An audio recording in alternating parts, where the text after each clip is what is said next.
നമ്മുടെ സാംസ്കാരിക മന്ത്രി സഖാവ് സജി ചെറിയാൻ ആൾ CPM കാരനാണെങ്കിലും ഒരു ശുദ്ധഗതിക്കാരനാണ്. മാർക്സിസ്റ്റുകാർക്ക് സഹജമായിട്ടുള്ള മസിൽ പിടുത്തം അദ്ദേഹത്തിന് ഒട്ടുമില്ല എന്ന് മാത്രമല്ല, മനുഷ്യർക്ക് മനസ്സിലാകാത്ത രീതിയിൽ വളച്ചു കെട്ടി പറയുന്ന രീതിയും അദ്ദേഹത്തിന് പരിചിതമല്ല. പുള്ളിക്ക് ശരിയാണെന്ന് തോന്നുന്ന കാര്യങ്ങൾ, പുള്ളിക്ക് സത്യമാണെന്ന് ബോധ്യമുള്ള കാര്യങ്ങൾ തുറന്നടിച്ച് പറയുന്ന പ്രകൃതമാണ്. ആ കാര്യത്തിൽ അദ്ദേഹത്തിൻ്റെ ഗുരുനാഥനായ G. സുധാകരനോട് ഇദ്ദേഹത്തിന് സാദൃശ്യമുണ്ട്. സുധാകരൻ പിന്നെ കവിതയിൽ കൂടിയും ചില ആശയങ്ങളൊക്കെ പ്രതിപാദിക്കാൻ ശ്രമിക്കും. സജി ചെറിയാൻ കവിത എഴുതാറിയില്ല. അതുകൊണ്ട് പുള്ളി ഓണാട്ടുകാരുടെ ഭാഷയിൽ തുറന്നടിച്ച് സംസാരിക്കും. അതിന് വാമൊഴി വഴക്കം എന്ന് ഇതുവരെ ഒരു സാംസ്കാരിക നായകനും പേര് കൊടുത്തിട്ടില്ല.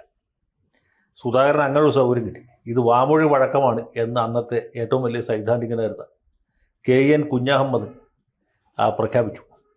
സജി ചെറിയാൻ്റെ വാമൊഴി വഴക്കത്തിന് ആ രീതിയിലൊരു അംഗീകാരം കിട്ടുകയോ അല്ലെങ്കിൽ ബുദ്ധിജീവികളുടെ ഒരു അംഗീകാരം ലഭിക്കുകയോ ചെയ്തിട്ടില്ല. അപ്പോൾ ഇങ്ങനെ ഒരു പരാധീനതയുണ്ട്. അതുകൊണ്ട് അദ്ദേഹത്തിൻ്റെ പല പരാമർശങ്ങളും തെറ്റിദ്ധരിക്കപ്പെട്ടു. അത് ഇന്ത്യൻ ഭരണഘടനയെക്കുറിച്ച് പറഞ്ഞ കാര്യം തന്നെ നോക്കിയാൽ മതി. അദ്ദേഹം പറഞ്ഞ കാര്യങ്ങൾ സത്യസന്ധമാണ്. ഇന്ത്യൻ ഭരണഘടനയിൽ മതേതരത്വമുണ്ട്, ജനാധിപത്യമുണ്ട്, ഫെഡറലിസമുണ്ട്, റൂൾ ഓഫ് ലോ ഉണ്ട്, സുപ്രീം കോടതിയുണ്ട്, ഹൈക്കോടതികളുണ്ട്, മറ്റു പലതുമുണ്ട്, ജുഡീഷ്യൽ റിവ്യൂ ഉണ്ട്. പക്ഷെ ഇതൊക്കെ ഉണ്ടെങ്കിൽ ജനങ്ങൾക്ക് ഇതുകൊണ്ട് പ്രത്യേകിച്ച് ഗുണമൊന്നുമില്ല.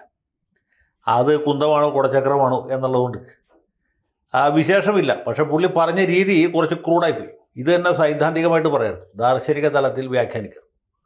മാർക്സിസ്റ്റ് പാർട്ടിയുടെ തിയറി അനുസരിച്ച് പോലും ഇന്ത്യൻ ഭരണഘടന ഒരു പ്രാകൃതമായ സാധനമാണ്. അത് ജനോപകാരപ്രദമായ ഒരു സംഗതിയല്ല. പിന്നിപ്പോൾ സമീപകാലത്തായിട്ട് എത്തപ്പൈക്കാരുമൊക്കെ ഭരണഘടന പൊക്കി പിടിച്ചുകൊണ്ട് വരുന്നുണ്ട്. ഇതിൻ്റെ അകത്ത് എന്താ എഴുതിക്കണമെന്ന് അറിയാൻ പാടില്ലാത്തതുകൊണ്ടാണ് ഈ സഖാക്കന്മാർക്ക് ഇപ്പോൾ ഭരണഘടനയോട് ഭയങ്കരമായ സ്നേഹം. അവർക്ക് പാർട്ടി ഭരണഘടനയേക്കാൾ കേമപ്പെട്ടതൊന്നുമല്ല ഇന്ത്യൻ ഭരണഘടന. പോട്ടെ, നമ്മുടെ വിഷയം അതല്ല, അതുകൊണ്ട് ഞാൻ ആ ഭാഗത്തേക്ക് പോകുന്നില്ല. പക്ഷേ സജി ചെറിയാന് പറ്റിയ തെറ്റ്, അദ്ദേഹം ഇത് ഓണാട്ടുകാര ഭാഷയിൽ ഇന്ത്യൻ ഭരണഘടന വെച്ചാൽ കുന്തവും കുടച്ചക്രവും ഒക്കെ ഉള്ള സാധനമാണ് എന്ന് പറഞ്ഞു. കേട്ടവരൊക്കെ തെറ്റിദ്ധരിച്ചു. പാർട്ടിയുടെ അഖിലേന്ത്യാ ജനറൽ സെക്രട്ടറി യെച്ചൂരി വരെ തെറ്റിദ്ധരിച്ചു. അങ്ങനെ സജിച്ചായന് കുറച്ച് നാളത്തേക്ക് മന്ത്രിസ്ഥാനം രാജിവെച്ച് പുറത്തേക്ക് കൊണ്ടുവന്നു. പിന്നെ പാർട്ടിയുടെ കേന്ദ്ര കമ്മിറ്റിക്ക് പോളിറ്റ് ബ്യൂറോയ്ക്കൊക്കെ ഇദ്ദേഹത്തിൻ്റെ ശുദ്ധത മനസ്സിലായി. പുള്ളിയെ തിരിച്ചിട്ടു, വീണ്ടും മന്ത്രിയായി. അപ്പം ഇങ്ങനെയുള്ള പല അബദ്ധങ്ങളും പുള്ളിക്ക് പറ്റിയിട്ടുണ്ട്. പുള്ളി ഇടയ്ക്കിടയ്ക്ക് ഇതുപോലത്തെ സാധനങ്ങൾ തട്ടി പൊളിക്കുകയും ചെയ്യും. പക്ഷേ നമ്മളൊന്ന് ആലോചിച്ച് നോക്കിയാൽ ഇദ്ദേഹം പറയുന്നതിൽ ഒരുപാട് കാര്യമുണ്ട്, യാഥാർത്ഥ്യമുണ്ട്. ഒരു സാധാരണക്കാരൻ്റെ വ്യൂ പോയിന്റിൽ നിന്നുകൊണ്ട് ആലോചിക്കുമ്പോൾ സജി ചെറിയാൻ പറയുന്നതാണ് ശരി. ഇപ്പോൾ ഏറ്റവും ഒടുവിൽ അദ്ദേഹം നടത്തിയ ഒരു പരാമർശം നോക്കിയാൽ മതി. നമ്മുടെ കേരളം നമ്പർ 1 ആണ്, ആരോഗ്യകാര്യത്തിൽ വലിയ പുരോഗതി പ്രാപിച്ചു, വലിയ പുരോഗതി കൈവരിച്ചു. അമേരിക്കയിൽ കിട്ടുന്നേക്കാളും യൂറോപ്യൻ രാജ്യങ്ങളിൽ കിട്ടുന്നേക്കാളും നല്ല ചികിത്സ ഇവിടെ കിട്ടും എന്നൊക്കെ പറയുമ്പോഴും നമുക്കറിയാം നമ്മുടെ പ്രാഥമിക ആരോഗ്യ കേന്ദ്രത്തിൽ അല്ലെങ്കിൽ കമ്മ്യൂണിറ്റി ഹെൽത്ത് സെൻ്റർ, താലൂക്ക് ആശുപത്രി, ജനറൽ ആശുപത്രികളിലൊക്കെ സ്ഥിതിഗതികൾ അത്രയധികമൊന്നും പുരോഗമിച്ചിട്ടില്ല. പുരോഗതി ഉണ്ട്, പക്ഷേ നമ്മൾ ആഗ്രഹിച്ച രീതി അല്ലെങ്കിൽ നമ്മൾ അർഹിക്കുന്ന രീതിയിൽ നമ്പർ 1 കേരളം എന്ന് മേന് പറയത്തക്ക രീതിയിലുള്ള പുരോഗതിയൊന്നും സർക്കാർ ആശുപത്രികൾ കൈവരിച്ചിട്ടില്ല. അതിന് പല സാഹചര്യങ്ങളുണ്ട്, പല കാര്യങ്ങളുണ്ട്, പല കാരണങ്ങളുണ്ട്. അതൊന്നും ഇപ്പോൾ ഇവിടെ പറഞ്ഞാൽ തീരുന്നതല്ല. അത് ഞാനോ സജി ചെറിയാനോ ഇനി വീണ ജോർജോ ഞങ്ങളെല്ലാവരും കൂടി നോക്കിയാലും തീരുന്ന കാര്യങ്ങളല്ല. പക്ഷേ ഈ സത്യം ഇതാണെങ്കിലും പലപ്പോഴും നമ്മൾ അസുഖം വരുമ്പോൾ ഈ അസുഖം മാറണമെന്ന് ആഗ്രഹമുള്ളവർ സർക്കാർ ആശുപത്രിയിലല്ല പോവുക, സ്വകാര്യ ആശുപത്രിയിലായിരിക്കും. അത് തന്നെ സാമാന്യം പേരും പെരുമയും ഉള്ള ആശുപത്രിയിലായിരിക്കും പോവുക. ഇപ്പോൾ എൻ്റെ വീട് ആലുവയിലാണ്. എനിക്കൊരു പനിയോ ജലദോഷമോ വരികയാണെങ്കിൽ ഞാൻ ആലുവ താലൂക്ക് ആശുപത്രിയുടെ തൊട്ടടുത്ത് തന്നെയുള്ള കാരോത്തൂഴി ആശുപത്രിയിൽ പോവാം. അവിടെ ഡോക്ടർ അഹമ്മദ് എന്ന് പറഞ്ഞ പ്രസിദ്ധനായ ഒരു ഫിസിഷ്യൻ ഉണ്ട്. അദ്ദേഹം പരിശോധിച്ച് അദ്ദേഹം തരുന്ന മരുന്ന് കഴിച്ചാൽ അസുഖം തീർച്ചയായിട്ടും മാറും. ഇനി കുറച്ചുകൂടി ഗൗരവമുള്ള അസുഖമാണ് എന്ന് വിചാരിക്കാം, ഞാൻ തീർച്ചയായിട്ടും എറണാകുളത്ത് LEC ആശുപത്രിയിലാണ് പോവുക. അവിടെ രോഗികളുടെ ബാഹുല്യമാണ്. എങ്കിൽ പോലും വളരെ എണ്ണപ്പെട്ട ഡോക്ടർമാരുണ്ട്, എല്ലാ സൗകര്യങ്ങളും ഉണ്ട്, എല്ലാ യന്ത്ര സംവിധാനങ്ങളും സജ്ജീകരണങ്ങളും ഉണ്ട്. നമുക്ക് ധൈര്യമായിട്ട് പോകാം. പിന്നെ മറ്റ് പല സ്വകാര്യ ആശുപത്രികളിൽ പോയി കഴിഞ്ഞാൽ പോക്കറ്റ് ഓട്ടയും. LEC ആശുപത്രിയിൽ ആ പേടി വേണ്ട. അവിടെ ചികിത്സയ്ക്ക് താരതമ്യേന കുറഞ്ഞ ഫീസ് ഈടാക്കുന്നുള്ളൂ. ഇനി കുറച്ചും കൂടി വളരെ പെട്ടെന്ന് മെഡിക്കൽ അറ്റൻഷൻ വേണ്ടതാണെങ്കിൽ മെഡിക്കൽ ട്രസ്റ്റ് ആശുപത്രിയിൽ പോകും. ജീവിക്കാൻ എന്തെങ്കിലും സാധ്യത ഉണ്ടെങ്കിൽ അവർ നമ്മളെ രക്ഷപ്പെടുത്തും. അത്രയും ശക്തമായ വൈദ്യ സംവിധാനം മാത്രമല്ല, സപ്പോർട്ടിംഗ് സ്റ്റാഫും ഗംഭീരമാണ്. അതാണ് എറണാകുളം മെഡിക്കൽ ട്രസ്റ്റ് ആശുപത്രിയുടെ ഒരു വലിയ മേന്മ എന്ന് പറയുന്നത്. 4 നിവൃത്തി ഉണ്ടെങ്കിൽ ഈ നേരത്തെ പറഞ്ഞ 3 സ്ഥലത്തും അല്ലാതെ 4ാമതൊരു സ്ഥലത്ത് ഞാൻ പോവുകയില്ല എന്ന് മാത്രമല്ല, എൻ്റെ പരിചയത്തിൽപ്പെട്ട ഒരാളും പോകാൻ സമ്മതിക്കുകയുമില്ല. കാരണം അസുഖം മാറാൻ വേണ്ടിയാണല്ലോ നമ്മൾ ആശുപത്രി പോകുന്നത്, അതുകൊണ്ട് ഡോക്ടർമാരുടെ മുഖസൗന്ദര്യം കാണാൻ വേണ്ടിയിട്ടല്ല. അപ്പോൾ ഇത് സജി ചെറിയാനും പറഞ്ഞത് തന്നെയാണ്, സ്വകാര്യ ആശുപത്രി പോകേണ്ടി വരും ചില സന്ദർഭങ്ങളിൽ. അദ്ദേഹത്തിന് തന്നെ ഡെങ്കിപ്പനി പിടിച്ച് ആലപ്പുഴയിലെ ഏതോ ആശുപത്രിയിൽ അഡ്മിറ്റ് ആയതാണ്. സർക്കാർ ആശുപത്രി കുറച്ച് ദിവസം കൂടി നടന്നിരുന്നെങ്കിൽ നമുക്ക് സാംസ്കാരിക മന്ത്രിയായിട്ട് ഇദ്ദേഹത്തെ സഹിക്കേണ്ടി വരില്ല. വേറെ ഏതെങ്കിലും ഒരു സാംസ്കാരിക മന്ത്രി ഉണ്ടായിരുന്നു. ആ സജി ചെറിയാൻ്റെ സ്ഥാനത്ത് വാസവൻ സാംസ്കാരിക മന്ത്രിയായിരുന്നു, അല്ലെങ്കിൽ പി രാജീവിന് സാംസ്കാരിക വകുപ്പിൻ്റെ അധിക ചുമതല കൊടുക്കേണ്ടതായിട്ട് വന്നത്. പക്ഷേ നമ്മുടെ ഭാഗ്യം കൊണ്ട് അദ്ദേഹത്തെ ഡെങ്കിപ്പനി ബാധിച്ച് ആലപ്പുഴ സർക്കാർ ആശുപത്രിയിൽ തുടർന്ന് ചികിത്സിക്കാൻ വിടാതെ പുള്ളിയെ എടപ്പള്ളിയിൽ കൊണ്ടുവന്നു അമൃതാനന്ദമയിയുടെ ആശുപത്രിയിൽ പ്രവേശിപ്പിച്ചു. അവിടുത്തെ ഡോക്ടർമാരുടെയും നഴ്സുമാരുടെയും ആ തീവ്രമായ പരിചരണം കൊണ്ടും പിന്നെ ഇദ്ദേഹത്തിൻ്റെ നക്ഷത്ര ബലം കൊണ്ടും പുള്ളി രക്ഷപ്പെട്ടു. പുള്ളി ചെങ്ങന്നൂരിൽ നിന്ന് വീണ്ടും ജയിച്ച് MLA ആയി, അദ്ദേഹം മന്ത്രിയായി, പാർട്ടിയുടെ സംസ്ഥാന സെക്രട്ടേറിയറ്റ് മെമ്പറായി. ഇതൊക്കെ സംഭവിച്ചതുകൊണ്ടാണ്, അല്ലെങ്കിൽ ഈ അപകടം സംഭവിക്കില്ല. ഏതായാലും അച്ചായനെ പോലെ ഒരു ബുദ്ധിശാലിയായ ഒരു ഭരണഘടനാ പാരംഗതനായ മന്ത്രി നമുക്ക് കിട്ടി, അല്ലാതെ ഞാൻ കിട്ടില്ല. അപ്പോൾ സത്യത്തിൽ പുള്ളി പറഞ്ഞത് ശരിയല്ലേ? അമൃത ആശുപത്രി കൊണ്ടുവരും ആ പുള്ളിയെ ചെങ്ങന്നൂർ താലൂക്ക് ആശുപത്രിയിൽ നിന്ന് ആലപ്പുഴ മെഡിക്കൽ കോളേജിലേക്കാണ് കൊണ്ടുവരുന്നത്, അല്ലെങ്കിൽ ആലപ്പുഴ ജില്ലാ ആശുപത്രിയിലേക്കാണ് കൊണ്ടുവരുന്നത്, എന്ത് സംഭവിക്കുമായിരുന്നു? ഏറെക്കുറെ നമുക്ക് ഊഹിക്കാവുന്നുള്ളൂ. ഇതൊരു സത്യമാണ്. ഇതിനെ ഇപ്പോൾ അപലപിക്കുന്ന ആളുകൾക്കും ഇദ്ദേഹത്തെ പരിഹസിക്കുന്നവർക്കും ഒക്കെ അറിയാം.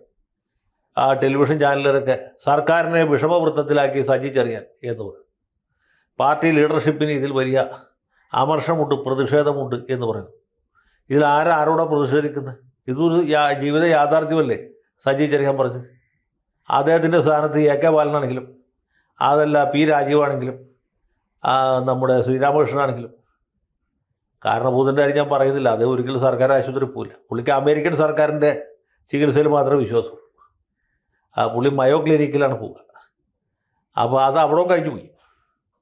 അപ്പോൾ അങ്ങനെയുള്ള ആശുപത്രിയിലാണ് ആളുകൾ പോകുന്നത്. കാരണം രോഗം മാറണമെന്നാണ് ആൾ ആഗ്രഹിക്കുന്നത്, അല്ലാതെ രോഗം മൂർച്ഛിക്കണം, ആശുപത്രിയിൽ കിടന്ന് രക്തസാക്ഷിത്വം വരിക്കണം, ഇല്ല മരിച്ചിട്ടില്ല, ജീവിക്കുന്നു ഞങ്ങളിലൂടെ എന്ന് പാർട്ടി സഖാക്കൾ കൊണ്ട് മുദ്രാവാക്യം നേരത്തെ വിളിപ്പിക്കണമെന്ന് ഒരു സഖാവും ആഗ്രഹിക്കില്ല, ഒരു കോൺഗ്രസ്സുകാരനോ ആഗ്രഹിക്കില്ല, ഒരു BJPക്കാരനോ മുസ്ലിം ലീഗുകാരനോ ആഗ്രഹിക്കില്ല, ഒരു പാർട്ടിക്കാരനോ ആഗ്രഹിക്കില്ല. അതുകൊണ്ട് ഈ കാര്യത്തിൽ ഞാൻ സജി ചെറിയാൻ്റെ കൂടെയാണ്. മിക്കവാറും എല്ലാ കാര്യത്തിലും ഞാൻ അദ്ദേഹത്തിൻ്റെ കൂടെയാണ്. പുള്ളി പറയുന്ന രീതിയിൽ ചെറിയ നമുക്ക് വിപ്രതിപത്തി ഉണ്ടെങ്കിൽ പോലും ആശയം വളരെ സ്പഷ്ടമാണ്. അതാണല്ലോ പ്രധാനം. അല്ലാണ്ട് MA ബേബി പറയുന്ന രീതിയിലോ പി രാജീവ് പറയുന്ന രീതിയിലൊക്കെ പറയുകയാണെങ്കിൽ ഇദ്ദേഹത്തിന് ഇത് കുറച്ചും കൂടി എന്താണ് ആലങ്കാരികമായിട്ട് പറഞ്ഞ് ഫലിപ്പിക്കാൻ പറ്റുമായിരുന്നു. ഇത് മുതലാളിത്തവും തൊഴിലാളി വർഗവും തമ്മിലുള്ള നിരന്തര സംഘർഷത്തിൻ്റെ ഫലമാണ്. ഇതേക്കുറിച്ച് മാർക്സ് അദ്ദേഹത്തിൻ്റെ മൂലധനത്തിൻ്റെ 36ാമത്തെ പേജിലും പിന്നെ 312ാമത്തെ പേജിലും പരാമർശിച്ചിട്ടുണ്ട് എന്നൊക്കെ പറയാമായിരുന്നു. അല്ലെങ്കിൽ റാഡിക്കലായ ഒരു മാറ്റമല്ല ഉണ്ടാകാൻ പോകുന്നത് എന്ന് പറഞ്ഞെങ്കിൽ കേൾക്കുന്നവർക്ക് മനസ്സിലാവില്ല. പി രാജീവനൊക്കെയുള്ള ഒരു സൗകര്യം അതാണ്. പുള്ളി ഉദ്ദേശിക്കുന്ന കാര്യങ്ങളൊക്കെ ഇത് തന്നെയാണ്. ബാക്കി ആളുകളൊക്കെ മക്കളെ സർക്കാർ സ്കൂളിൽ ചേർത്ത് പഠിപ്പിക്കണം എന്ന് പറയുമ്പോൾ രാജീവ് അദ്ദേഹത്തിൻ്റെ മക്കളെ രാജഗിരിയിൽ വിട്ട് പഠിപ്പിക്കും. കാരണം രാജീവ് രാജഗിരി രണ്ടിലും രാജയുണ്ടല്ലോ, രാജയോഗമുള്ള കുട്ടികളാണ് അവർ. അതുകൊണ്ട് അവരെ രാജഗിരി സ്കൂളിലോട്ട് പഠിപ്പിക്കും. അവർ ക്ലാസ്സിൽ ഫസ്റ്റായിട്ട് പാസ്സാവും. അവർ SFIയിൽ ചേരുകയില്ല, അവർ മുദ്രാവാക്യം വിളിക്കാൻ പോവുകയില്ല, അവരുടെ പഠനം തടസ്സപ്പെടുകയില്ല. അവർ 10ാം ക്ലാസ് കഴിയുമ്പോൾ ഇദ്ദേഹം വിദേശത്തോട്ട് പഠിപ്പിക്കും. അപ്പോൾ അവരുടെ അമ്മയെപ്പോലെ ബുദ്ധിമതികളായി മിടുക്കികളായിട്ട് വളർന്നു വരും, വലിയ ഉദ്യോഗങ്ങൾ ഭരിക്കും. രാജീവ് മക്കളെ ചൊല്ലി അഭിമാനിക്കും. നേരെ മറിച്ച് അപ്പുറം ഇപ്പുറമൊക്കെ താമസിക്കുന്ന ദരിദ്രവാസികളായ ആളുകളുടെ മക്കളൊക്കെ ബസ്സിന് കല്ലെറിയാനും ഗവർണറെ വഴിയിൽ തടയാനും ഒക്കെ പോയിട്ട് ഒരു ആർഷവയാകും. അതാണ് വ്യത്യാസം. അത് കഴിഞ്ഞിട്ട് രാജീവ് ഇതിനെ സൈദ്ധാന്തികമായിട്ട് വിശദീകരിക്കുകയും ചെയ്യും. എല്ലാവർക്കും വിദ്യാഭ്യാസം എന്നുള്ളത് മുതലാളിത്തത്തിൻ്റെ പ്രത്യയശാസ്ത്രത്തിൽപ്പെട്ട കാര്യമാണ് എന്ന് പറയും. അപ്പോൾ കേൾക്കുമ്പോൾ സഖാക്കൾക്ക് രോമാഞ്ചം ഉണ്ടാവും. സഖാവ് രാജീവ് പറഞ്ഞ വളരെ ശരിയാണല്ലോ എന്ന്. പാവം സജി ചെറിയാൻ ഈ ഒരു ചാതുര്യമില്ല. പുള്ളി വായി തോന്നിയ കാര്യം അപ്പം തന്നെ പറയും. മനസ്സിൽ ഒന്ന് വെച്ചുകൊണ്ട് പുറത്തുനിന്ന് പറയാൻ അദ്ദേഹത്തിന് അറിയില്ല. അദ്ദേഹം ഒരു സാധാരണക്കാരനായതുകൊണ്ട് വിദ്യാഭ്യാസത്തിൻ്റെ വില അറിയുന്ന ആളായതുകൊണ്ട് പെൺമക്കളെ 3 പേരെയും വിദേശത്തൊന്നും വിട്ടില്ല, സ്വാശ്രയ കോളേജിൽ വിട്ട് പഠിപ്പിച്ച് ഡോക്ടർമാരാക്കി. അദ്ദേഹത്തിന് സന്തോഷിക്കാൻ തീർച്ചയായിട്ടും അവകാശമുണ്ട്. അദ്ദേഹത്തിന് വേറെ നാട്യങ്ങളൊന്നുമില്ല. അതുകൊണ്ട് ഈ കാര്യത്തിൽ ഞാൻ സജി ചെറിയാൻ്റെ കൂടെയാണ്. സജി ചെറിയാൻ സഖാവേ, ഇനിയും ഇതുപോലുള്ള സത്യങ്ങൾ വെട്ടി തുറന്ന് പറയുക. ഞങ്ങൾ താങ്കളുടെ കൂടെയുണ്ട്. ലാൽ സലാം.